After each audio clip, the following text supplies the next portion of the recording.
Un animale che storicamente è stato di sostegno agli agricoltori e ai pastori è l'asino sardo, che è stato al centro dell'incontro organizzato da Coldiretti Nuoro Ogliastra. Allora, io sono un medico neuropsichiatra, il mio socio di allevamento è un veterinario, ci siamo occupati da sempre del benessere che gli animali possono dare alle persone e in particolare alle persone in difficoltà.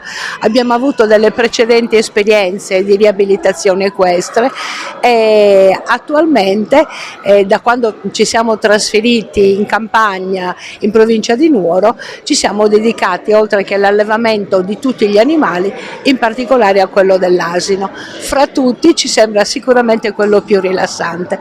È un animale che rischia di scomparire, l'allevamento nasce come scelta di preservazione di una biodiversità, ma nel corso degli anni ci siamo accorti che la convivenza con questi asini che stanno proprio intorno alle abitazioni ci ha insegnato tantissimo e ci sembrava giusto poter restituire alle persone che li conoscono poco tutto quello che noi abbiamo imparato dagli asini.